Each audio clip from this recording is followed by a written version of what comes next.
اللہ علیہ محمد صلی اللہ علیہ وسلم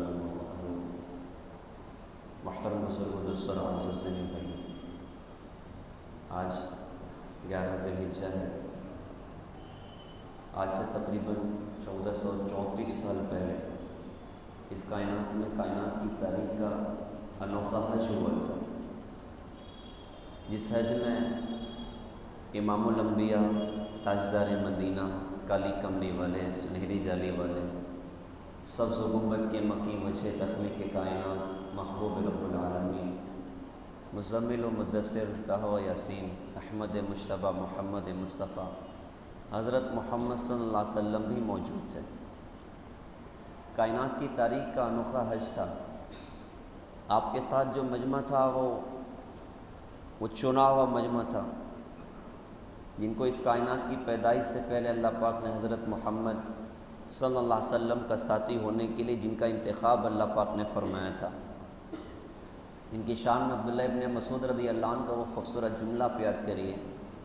انہوں نے کہا تھا، من کان مسنن فلیسن بمن قدمات فإن الحی لا تؤمن علیہ الفتنہ اولئک اصحاب محمد صلی اللہ علیہ وسلم اختارهم اللہ لصحبۃ نبیہ ولاقامۃ دینہ۔ انہوں نے صحابہ کی شان میں کہا کہ صحابہ کی جماعت وہ جماعت ہے کہ جس کا انتخاب اللہ پاک نے آسمانی دنیا پر کیا حضرت محمد صلی اللہ علیہ وسلم کا ساتھی ہونے کے لیے، اور آپ کے دین کو دنیا میں قائم کرنے کے لیے جس جماعت کا اول نمبر پہ اللہ پاک نے انتخاب فرمایا وہ صحابہ کی جماعت ہے، جن کے بارے میں حضرت محمد صلی اللہ علیہ وسلم کی زبان کا وہ خوبصورت جملہ کہ میرے صحابہ ستاروں کی طرح ہیں، ایک کی بھی اتباع کرو گے تو فلاح کو پہنچو گے۔ تو اس حج میں 1.25 لاکھ صحابہ بھی حضرت محمد صلی اللہ علیہ وسلم کے ساتھ موجود تھے۔ آج 11 تاریخ تھی، حضرت محمد صلی اللہ علیہ وسلم پر اللہ پاک نے قرآن پاک پر میں سورت اتاری۔ قرآن کی سب سے اخیر میں اترنے والی سورت ہے اذا جاء نصر اللہ والفتح، اخیر تک سب سے اخیر میں اتری۔ اس کے بعد کوئی مکمل سورت نہیں اتری، بس ایک آیت اتری ہے واتقوا یوما ترجعون فیہ الی اللہ ثم توفی کل نفس ما کسبت وہم لا یظلمون۔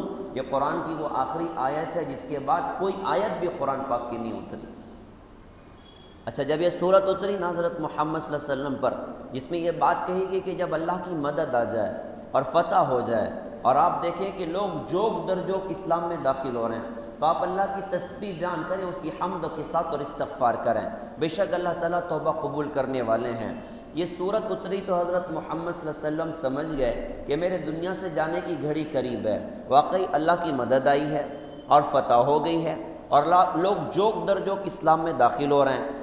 چند عرصے میں اللہ کے رسول نے بھی جب ہجرت فرمائی، آپ ہجرت فرما کر مکہ سے نکلنے والے تھے، کن کیفیات کے ساتھ اللہ کے رسول مکہ سے باہر نکلے، کن حالات میں حضرت محمد صلی اللہ علیہ وسلم مکہ سے باہر نکلے۔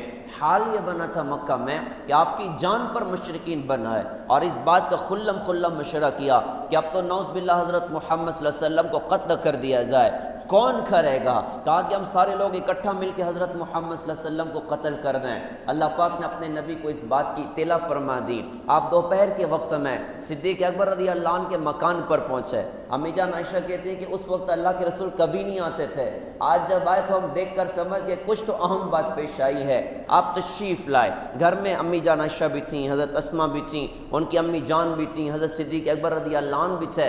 ہمارے نبی نے فرمایا کہ بھائی ابو بکر، آپ سے تنہائی میں کچھ بات کرنی ہے، کچھ راز کی بات کرنی ہے۔ اور انہوں نے کہا حضرت یہ آپ کے گھر کے لوگ ہیں، اب بالکل اطمینان سے کہیے، یہاں کی کوئی بات فاش نہیں ہونے والی ہے۔ حضرت محمد صلی اللہ علیہ وسلم نے فرمایا میرے دوست، مجھے اللہ پاک نے ہجرت کا حکم دے دیا ہے، ہجرت کا حکم دے دیا ہے۔ صدیق اکبر رضی اللہ عنہ نے فوراً کہا کہ حضرت کیا میں بھی ساتھ میں چل سکتا ہوں؟ اللہ کے رسول حضور پاک صلی اللہ علیہ وسلم نے ارشاد فرمایا کہ ہاں تم بھی میرے ساتھ چلو گے۔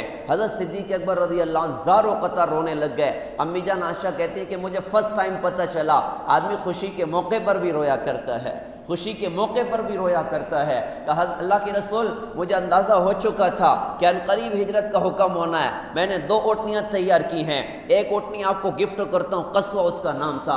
اللہ کے رسول نے فرمایا کہ بھائی اس مرتبہ تو معاملہ ہوگا، آپ مجھے اونٹنی بیچو گے میں گفٹ نہیں لوں گا، مجھے اونٹنی خریدنی ہے۔ قرض میں معاملہ طے ہو گیا اور پھر نکلنے کا وقت باقاعدہ طے ہوا۔ اندازہ لگائیے کہ جب اللہ کے رسول مکہ سے نکلے، جان پر بنائی ہے، 2 لوگ جو ہے وہ غار ثور میں جا کے انہوں نے پناہ لی۔ 3 دن 3 راتیں وہاں گزری، اس کے بعد 4 کا قافلہ مدینہ کی طرف روانہ ہوا۔ پھر اس کے بعد جب بدر میں مقابلہ ہوا ہے تو 313 صحابہ اللہ کے رسول کے ساتھ میں، اور احد کا موقع ہے تو 700 صحابہ اللہ کے رسول کے ساتھ میں۔ کتنی تیزی سے اللہ کے بندے اللہ کے دین کی طرف داخل ہوئے، یہ بات میں عرض کرنا چاہ رہا ہوں۔ صلح حدیبیہ کا موقع تھا، اللہ کے رسول عمرہ کرنے جا رہے تھے، خواب جو دیکھ لیا تھا کہ ہم بیت اللہ کا طواف کر رہے ہیں، عمرہ کر رہے ہیں، صحابہ بڑے خوش ہوئے کہ حضرت اب تو چلیں۔ اب قافلہ تیار ہوا تو 1400 کا قافلہ تو حدیبیہ کے مقام پر 1400 صحابہ کی جماعت ہو گئی، اور اس کے بعد 1 سال گزرا، 10,000 صحابہ کا مجمع فتح مکہ پر حضرت محمد صلی اللہ علیہ وسلم کے ساتھ تھا۔ 1 سال میں تقریباً 10,000 کی تعداد صحابہ کی بڑھی ہے، یہ فوج در فوج لوگ اسلام میں داخل ہو رہے ہیں۔ فتح مکہ ہوا، اس کے 1.5 سال کے بعد قریب کچھ حج ہوا ہے۔ حضرت محمد صلی اللہ علیہ وسلم آپ اپنے صحابہ کے ساتھ حج پر پہنچے تو 1.25 لاکھ کا مجمع حضرت محمد صلی اللہ علیہ وسلم کے ساتھ تھا۔ جب نکلے تھے تو بیت اللہ میں 2 رکعت پڑھنے کی اجازت آپ کو نہ ملی تھی، اور 10 سال میں اللہ پاک نے وہ دن دکھایا کہ مکہ کو اللہ پاک نے حضرت محمد صلی اللہ علیہ وسلم کے ہاتھ پر فتح بھی کیا، اور 1.25 لاکھ کا مجمع حضرت محمد صلی اللہ علیہ وسلم کے ساتھ حج کے موقع پر اکٹھا ہوا۔ تو قرآن کی صورت اشارہ دے رہی ہے کہ جب اللہ کی مدد آ جائے اور فتح ہو جائے، اور آپ دیکھیں کہ لوگ جوک در جوک اسلام میں داخل ہو رہے ہیں، تو آپ اللہ کی تسبیح بیان کریں، اس کی حمد کے ساتھ استغفار کریں۔ ہمارے نبی کو لگ گیا دنیا سے جانے کی گھڑی قریب آ چکی ہے، آپ نے 3 مرتبہ بیان فرمایا تھا اپنے حج میں، 9 ذی الحجہ کو بھی بیان ہوا، 10 ذی الحجہ کو بھی بیان ہوا، 11 ذی الحجہ کو بھی بیان ہوا۔ 9-10 میں جب بیان ہوا تو چونکہ 1.25 لاکھ کا مجمع تھا، بیچ میں ترجمان کی ضرورت ہوتی تھی جو اللہ کے رسول کی بات کو آگے نقل کرتے تھے۔ آج جب یہ صورت اتری نا تو اللہ کے رسول کا معجزہ کہیے، یہ آپ کا درد اور غم اور امت سے جدائی کی بے قراری کہیے کہ آج جب آپ بیان کرنے کے لیے آئے، قصوہ پر حضرت محمد صلی اللہ علیہ وسلم سوار تھے۔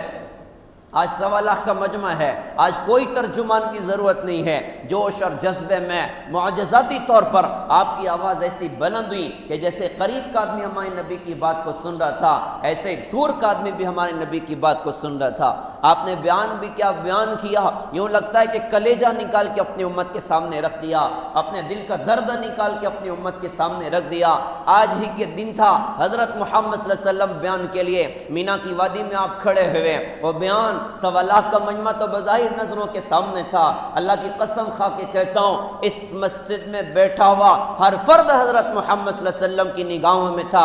قیامت تک آنے والے ایمان والوں پر حضرت محمد صلی اللہ علیہ وسلم کی نگاہیں تھیں۔ آپ کا پیغام وہ 1.25 لاکھ صحابہ کے لیے خالص نہیں تھا، آپ کا پیغام قیامت تک آنے والی امت کے نام تھا۔ کیا پیغام دیا حضرت محمد صلی اللہ علیہ وسلم نے اپنی امت کو؟ آج جب بیان کیا آپ نے نا تو بیان شروع ہی عجیب انداز سے آپ نے کیا۔ آپ کے جیسا بیان کرنے والا تو کائنات میں کوئی اور ہو ہی نہیں سکتا۔ آپ کے 2-4 منٹ کی تقریر ایسی عجیب ہوا کرتی تھی کہ لوگ دھاڑے مار کر آپ کے بیان میں رویا کرتے تھے، اور چند سیکنڈ کی تقریریں بھی ایسی حضرت کی ملتی ہیں کہ چند سیکنڈ کی تقریر پر لوگ دھاڑے مار کر رو رہے ہیں۔ آپ نے بیان کیا، بیان میں اسٹارٹ آپ نے اس انداز سے کیا، آپ نے فرمایا کہ لوگوں آج کے بعد اس مقام پر ہم لوگ دوبارہ کبھی اکٹھا نہیں ہو سکتے۔ آپ نے اشارہ دیا میں دنیا سے اب رخصت ہونے والا ہوں۔ آپ نے بیان میں شروعات میں فرمایا کہ لوگوں اللہ نے اپنے دین کو مکمل کر دیا ہے، جو کمی کرے گا وہ بھی مردود ہے، اور جو زیادتی کرے گا وہ بھی مردود ہے۔ یہ مجھے اور آپ کو پیغام دیا کہ دیکھو مکمل دین پر چلنا، ادھورے دین پر نہ چلنا، ناقص دین پر نہ چلنا، حالات اور ماحول اور طبیعت والے دین پر نہ چلنا۔ حدیث پاک میں تو ارشاد فرمایا کہ تم میں کوئی شخص اس وقت تک کامل ایمان والا نہیں ہو سکتا جب تک کہ اس کی نفسانی خواہشات اس دین کے تابع نہ ہو جائیں جس کو میں لے کر آیا ہوں۔ یہاں خواہش نہیں چلے گی، یہاں طبیعت نہیں چلے گی، یہاں شریعت چلے گی، یہاں اللہ اس کے رسول کے احکامات چلیں گے۔ دماغ قبول کرے تب بھی عمل کرو، دماغ نہ قبول کرے تب بھی عمل کرو، سمجھ میں آئے تب بھی کرو، نہ سمجھ میں آئے تب بھی کرو۔ اسلام اللہ پاک نے مکمل مجھے اور آپ کو عطا فرمایا، اور ایسا خوبصورت دین دیا اور ایسا محفوظ دین دیا۔ 1450 سال گزر گئے، آج تک کوئی اسلام کو مٹا نہ سکا۔ عیسیٰ علیہ السلام جب دنیا سے اٹھا لیے گئے تو 50 سال بھی نہ گزرا تھا، وہ دین جس کی بنیاد توحید پر تھی شرک میں تبدیل ہوا، اور کئی خداؤں کی پوجا اس دین میں شروع کر دی گئی۔ اسلام کو 14.5 100 سال دنیا میں گزر چکے ہیں، لیکن آج بھی اسلام اپنی آن بان شان کے ساتھ دنیا میں زندہ، کوئی اسلام کو تبدیل نہ کر سکا، کوئی اسلام کو بدل نہ سکا۔ پیارے بھائیوں، ایک محفوظ دین اللہ پاک نے مجھے اور آپ کو دیا ہے۔ آج امت کا ایک بہت بڑا طبقہ ہے جو صرف نماز پڑھنے کو دین سمجھتا ہے، روزہ رکھ لیا میں دیندار، نماز پڑھ لیا میں دیندار۔ یقیناً نماز دین کا بہت بڑا حصہ، یقیناً روزہ دین کا بہت بڑا عمل، لیکن یہ مکمل دین نہیں ہے، یہ مکمل اسلام نہیں ہے۔ اسلام میں ایمانیات بھی ہے، عبادات بھی ہیں، معاملات بھی ہیں، معاشرت بھی ہیں، اخلاقیات بھی ہے۔ جہاں اسلام نماز پڑھنا سکھاتا ہے، وہیں اسلام نے معاملات بھی سکھائے ہیں، معاملات کی صفائیاں بھی سکھائی ہیں، لین دین کا طریقہ بھی سکھایا ہے، تجارت بھی سکھائی ہے، اخلاق بھی سکھائے ہیں، رہن سہن کا طریقہ بھی سکھایا۔ کہیں اپنی امت کو حضرت محمد صلی اللہ علیہ وسلم نے لاوارث نہیں چھوڑا، اوروں کا محتاج نہیں چھوڑا۔ لہذا پیارے بھائیوں، یہ حضرت محمد صلی اللہ علیہ وسلم کا پیغام آج کے دن اپنی امت کے نام تھا کہ دیکھو مکمل دین پر چلنا، مکمل اسلام پر چلنا۔ آج ہماری اپنی زندگیوں سے اسلام نکلا ہوا، آج ہماری اپنی زندگیوں سے اللہ کا دین نکلا ہوا۔ کتنی نمازیں چھوڑی جا رہی، کتنا اللہ کے احکامات قربان کیے جا رہا ہے، کتنا اللہ کے دین سے بغاوتیں کی جا رہی۔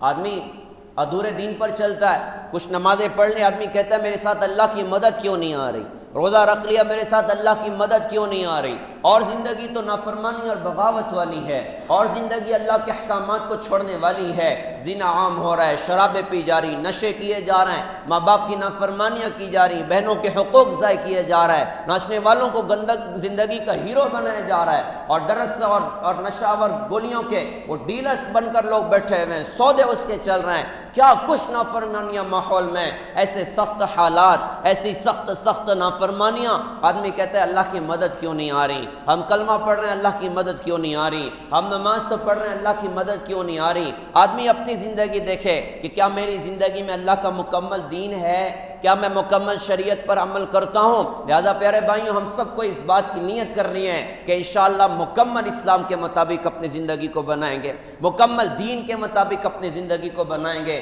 دوسری بات اللہ کے رسول نے ارشاد فرمائی کہ لوگوں سنو، نہ تو عربی کو عجمی پر، نہ عجمی کو عربی پر، نہ کالے کو گورے پر، نہ گورے کو کالے پر کوئی فضیلت ہے۔ اصل فضیلت کی چیز ان اکرمکم عند اللہ اتقاکم، اللہ کے نزدیک قابل اکرام وہ ہے جو تقوی والا ہے۔ یہ مجھے اور آپ کو آپ نے پیغام دیا تھا کہ میری امت اللہ تمہارا حسن جمال نہیں دیکھتا، اللہ جا و جلال نہیں دیکھتا، اللہ حسب اور نسب نہیں دیکھتا، اللہ تمہارا بینک بیلنس گاڑیاں سواریاں نہیں دیکھتا، اللہ تمہارے اندر کا تقوی دیکھے گا، اللہ تمہارے اندر کا تقوی دیکھے گا۔ یہی تو پیغام دیا تھا قربانی کے موقع پر کہ اللہ کے یہاں پر تمہاری قربانیوں کا خون اور گوشت نہیں پہنچتا، بلکہ تمہارا تقوی اللہ کی بارگاہ میں پہنچتا ہے کہ تم میں اللہ سے ڈرنے والا کون، تم میں احتیاط والی زندگی گزارنے والا کون، تم میں اللہ کا خیال اور استحضار کرنے والا کون۔ یہ اللہ کے رسول نے پیغام دیا کہ تم تقوی کے ساتھ زندگی گزارنا، احتیاط کے ساتھ زندگی گزارنا، فکر آخرت کے ساتھ زندگی گزارنا۔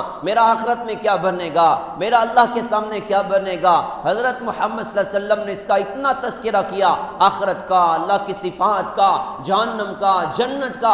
سارے صحابہ کی زندگیاں اٹھائیں، ہر ایک بندہ اپنی آخرت کے بارے میں روتا تھا، اللہ میرا آخرت میں کیا بننا ہے، اللہ میرا آخرت میں کیا بننا ہے۔ بڑے بڑے درجے زبان نبوت سے سنے ہیں کہ اللہ تمہیں یہ دے گا، یہ دے گا، لیکن آخرت کے بارے کا فکر ہے۔ قرآن پاک میں اللہ پاک نے ایک آیت اتاری، یا ایھا الذین آمنوا قوا انفسکم واہلیکم نارا وقودھا الناس والحجارہ، کہ ایمان والو اپنے آپ کو اور اپنے اہل و عیال کو جہنم کی اس آگ سے بچو جس کا ایندھن انسان اور پتھر ہوں گے۔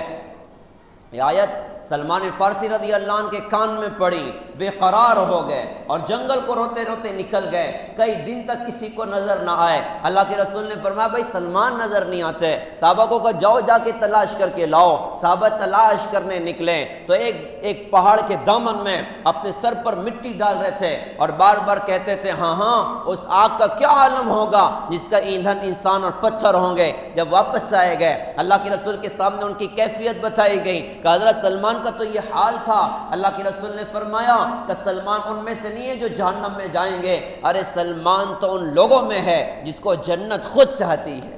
جن کو جنت چاہتی تھی وہ آخرت کے بارے میں روتے تھے، اللہ میرے آخرت میں کیا بنے گا، اللہ میں جہنم سے کیسے بچوں گا، اللہ میں آخرت میں جنت میں کیسے پہنچوں گا۔ پیارے بھائیوں، آدمی تقوی کے ساتھ زندگی گزاریں، اللہ کے ڈر اور احتیاط کے ساتھ زندگی گزاریں کہ میرے کسی عمل سے میرا اللہ ناراض نہیں ہونا چاہیے۔ ان کے اندر تقوی ہوتا ہے، وہ نمازیں ماشاءاللہ پڑھتے ہیں، وہ روزہ بھی ماشاءاللہ رکھتے ہیں، وہ قرآن کی تلاوت بھی ماشاءاللہ کرتے ہیں، وہ اللہ کا ذکر بھی ماشاءاللہ کرتے ہیں۔ اور صرف یہی تقوی کا معیار نہیں ہے کہ آدمی نماز ماشاءاللہ پڑھ رہا ہے، تقوی کا اصل معیار تو بازار میں دیکھا جائے گا، تقوی کا اصل معیار تو تنہائی میں دیکھا جائے گا، تقوی کا اصل لیول وہ تو موبائل کی اسکرین نظروں کے سامنے تنہائی میں ہو، اس وقت بندے کو سمجھ میں آئے گا میرے اندر تقوی کتنا۔ جب گھروں میں معاملات ہوں اور پراپرٹی کے مسائل آ جائیں، اس وقت اندر میں پتہ چلے گا اندر میں تقوی بھرا ہوا ہے کہ اندر مال کی محبت بھری ہوئی ہے، دنیا کی محبت بھری ہوئی ہے۔ جن کے اندر تقوی ہوتا ہے وہ ماں باپ پر ظالم تھوڑی بنتے ہیں، جن کے اندر تقوی ہوتا ہے وہ چار دیواری میں بیوی پر ظالم تھوڑی بنتے ہیں، جن کے اندر تقوی ہوتا ہے وہ بہنوں کے حقوق کو ضائع تھوڑی کرتے ہیں۔ آج کیا کچھ ہو رہا ہے، اندر تقوی نہیں ہے، اندر فکر آخرت نہیں ہے، اندر اللہ کے سامنے جانے کا فکر نہیں ہے۔ ایک صاحب بہنوں کے حقوق دینے تیار نہیں، بھائیوں کے حقوق دینے تیار نہیں۔ میں نے کہا بھائی مرنا ہے اللہ کے سامنے جا کر جواب ہمیں دینا ہے، کہ بھیا تجھے آخرت کی فکر کرنا ہو تو کر لے، مجھے آخرت مت سمجھا کہ مجھے جا کر اللہ کے سامنے جواب دینا۔ آپ کتنا سخت جملہ آپ اندازہ لگائیے، عام طور سے جملے کہے جاتے ہیں ارے بھائی کیا ہوگا دیکھا جائے گا، نوز باللہ مرنے کے بعد کیا دیکھے گا آدمی، بھڑکتے جہنم کے انگارے دیکھے گا، ڈستے ہوئے سانپ پر بچھوں کو دیکھے گا، حمیم کو کھولتا پانی دیکھے گا، درد بھری دکھ بھری زندگی دیکھ کر کہ آدمی کہے گا کہ دیکھ لیں گے کیا ہوتا ہے مرنے کے بعد میں۔ وہ درد اور دکھ جس کے بارے میں قرآن کہتا ہے لا يموت فیہا ولا یحییٰ، نہ مر سکیں گے نہ جی سکیں گے، زندگی موت کے درمیان سسک سسک کے زندگیاں گزریں گی۔ آج پتہ چلے گا کہ دیکھ لینے کا کیا مطلب ہے، دیکھا جائے گا کیا مطلب ہے۔ آج پتہ چلے گا نافرمانیوں کا انجام کیا، سود کا انجام کیا، جھوٹ کا انجام کیا، زنا کا انجام کیا، فحاشی عیاشی کا انجام کیا۔ اپنے شباب کے عالم میں آج کیسی نافرمانیاں کی جا رہی، آج اللہ کی دھرتی پر کیسے زنا کے ارتکاب کیے جا رہے ہیں، کیسے شراب کی محفلیں سجائی جا رہی، کیسے ناچ گانے کی محفلیں سجائی جا رہی۔ اللہ بچائے، اللہ بچائے۔ اگر توبہ نہ کی تو جہنم کے انگارے مقدر ہونے ہیں، آخرت کی تباہی مقدر ہونی ہے، دنیا کا بھی خسارہ ہوگا، آخرت کا بھی خسارہ ہوگا۔ تو جن کے اندر تقوی ہوتا ہے ان کے ہاتھوں میں شراب کے جام نہیں چھلکتے، جن کے اندر تقوی ہوتا ہے وہ اوروں کے حقوق ضائع نہیں کرتے، جن کے اندر تقوی ہوتا ہے وہ سود کی کمائیاں اختیار نہیں کرتے، جن کے اندر تقوی ہوتا ہے وہ جھوٹ بول کے سودا نہیں بیچتے، جن کے اندر تقوی ہوتا ہے وہ موبائل میں ننگی فلمیں نہیں رکھتے، جن کے اندر تقوی ہوتا ہے وہ بازاروں میں آنکھوں کو بے قابو نہیں کرتے، جن کے اندر تقوی ہوتا ہے وہ ناچنے والوں کو زندگی کا ہیرو نہیں بناتے، جن کے اندر تقوی ہوتا ہے وہ ڈرگس کے ڈیلر نہیں بن جاتے، وہ شراب کے ڈیلر نہیں بن جاتے، جن کے اندر تقوی ہوتا ہے وہ پیارے بھائیوں بہنوں کے حقوق کو ضائع نہیں کرتے۔ تقوی والوں کے تو انداز، تقوی والوں کے سردار حضرت محمد صلی اللہ علیہ وسلم، آپ نے اپنی زندگی کتنی خوبصورت بتائی اور اپنی ذات سے کیسے آپ نے احتیاط کے ساتھ زندگی کو گزارا اور کیسے اپنی امت کو پیغام دیا کہ دیکھو تم اوروں کے حقوق بھی ضائع نہ کرنا اور تقوی کے ساتھ تم زندگی گزارنا۔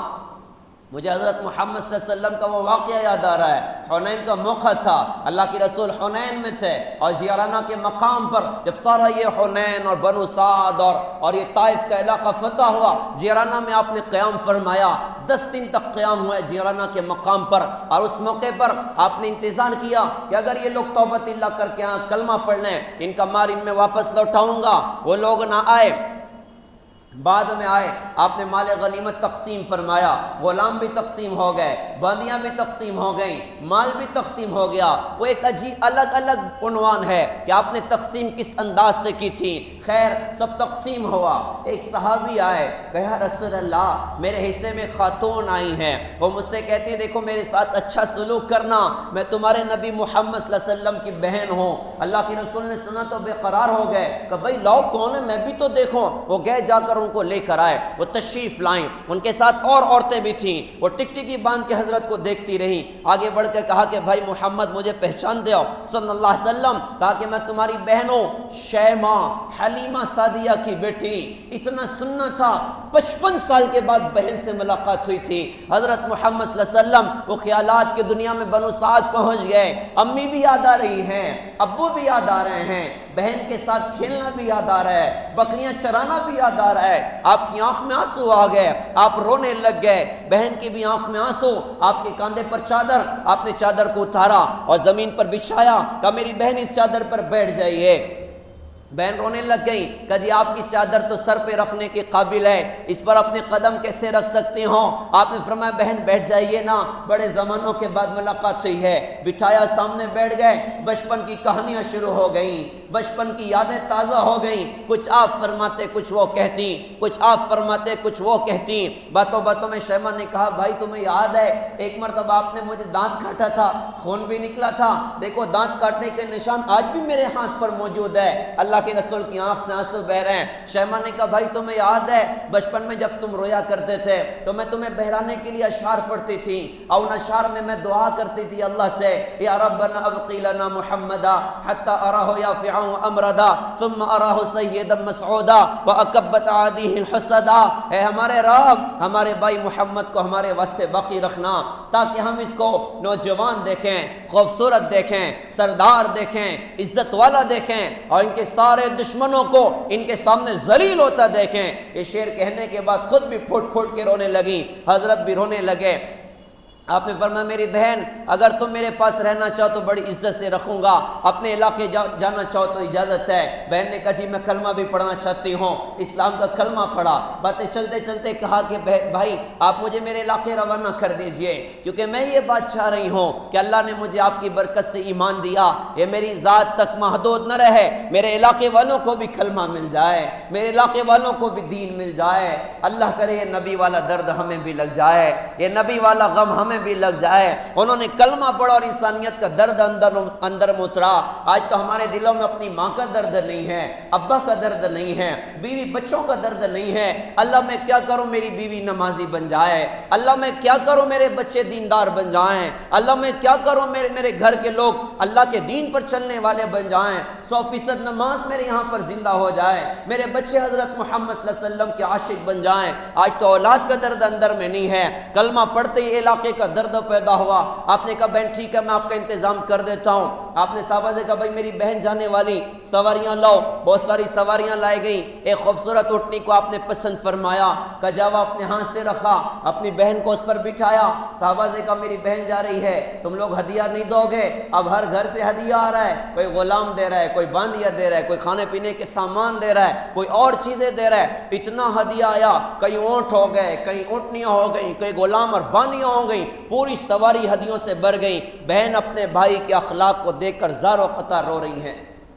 یہ رضائی بھائی ہیں جو اپنی رضائی بہن کے ساتھ ایسا معاملہ کر رہے ہیں. آج تو ہمارے یہاں پر تو ماحول یہ ہوتا ہے کہ کتنی بہنیں اپنے حصے کا مطالبہ کر کر کر کر بوڑھی ہو کے مر کے قبرستان کی مٹی کی چادر اوڑھ کے سو گئیں. ظالم بھائیوں نے بہن کے حق کو نہیں ادا کیا, اور یہ ہمارے آقا حضرت محمد صلی اللہ علیہ وسلم ہیں جو اپنی بہن کے ساتھ یہ معاملہ کر رہے ہیں کہ جس کو دیکھ کر بہن زار و قطار رو رہی. اب جب ان کی روانگی کا وقت ہوا, ہمارے نبی اٹھے اور ان کی سواری کی رسی کو پکڑا, وہ اوپر بیٹھی حضرت پیدل چل رہے ہیں, آپ لے کر چلنا شروع کیا. شیمہ پھوٹ پھوٹ کے رونے لگ گئیں. کہا آپ اللہ کے رسول پیدل چلو گے اور میں اٹھنی پر بیٹھوں گی, یہ گستاخی میں اپنی ذات سے برداشت نہیں کر سکتی, تو آپ ایک کام کریں, آپ اوپر آئیں, میں نیچے چلتے ہوں. آپ نے فرمایا بہن تو اوپر بیٹھ, مجھے تھوڑی دیر اپنے ساتھ چلنے دے. یوں چلتے چلتے آپ نے ایک مقام پر پہنچ کر ان کو رخصت کیا. وہ بنو سعد پہنچی اپنے علاقے میں.